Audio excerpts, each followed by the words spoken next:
তো যারা ভাবো যে একাদশী তো করবো কিন্তু খাবো কি, আর এই ভাবতে ভাবতে তোমরা একাদশী পালনই করো না।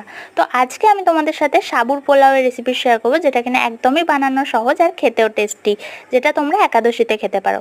তো একাদশীর আগের দিন প্রথমে তোমাদের রাতে বড়দানার সাবু ভিজিয়ে রাখতে হবে, আর পরের দিন প্রথমে তোমরা একটু বাদাম ভেজে নেবে সানফ্লাওয়ার অয়েলে, কারণ বাদাম দিলে কিন্তু পোলাওটা বেশ খেতে ভালো লাগে। আর যারা খাও না তারা তো স্কিপ করতে পারো, যাদের যদি কোনো অ্যালার্জি প্রবলেম থাকে।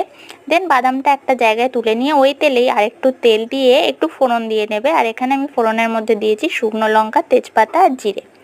তারপর কেটে রাখা পছন্দ মতো সবজি তোমরা অ্যাড করতে পারো, আমি এখানে শুধু গাজর আর আলুটা দিলাম।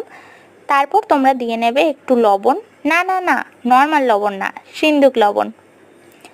তারপর একটু ভাজা ভাজা হয়ে এলে দিয়ে দেবে রেগুলার কিছু মশলাপাতি, আর যদি তোমাদের কাছে ম্যাগি আর পাস্তা মশলা থাকে তাহলে সেটাও দিতে পারো, এতে কিন্তু টেস্ট আরও এনহ্যান্স হয়।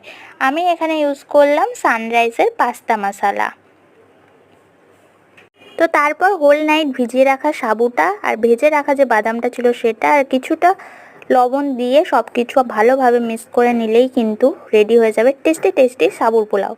তো কেমন লাগলো তোমাদের ভিডিওটা অবশ্যই আমাকে জানিও কমেন্টে, আর ভিডিওটা অবশ্যই লাইক করে দিও, সাবস্ক্রাইব করে রেখো আগামী দিনে আরও অনেক ভিডিওর জন্য। আর একাদশী পালন করা নিয়ে যদি তোমরা ডিটেলসে কোনো ভিডিও দেখতে চাও সেটাও জানিও, আর তোমরা কিন্তু অবশ্যই একাদশীটা পালন করো।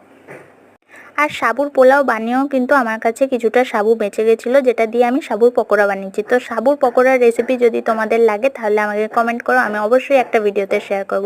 তো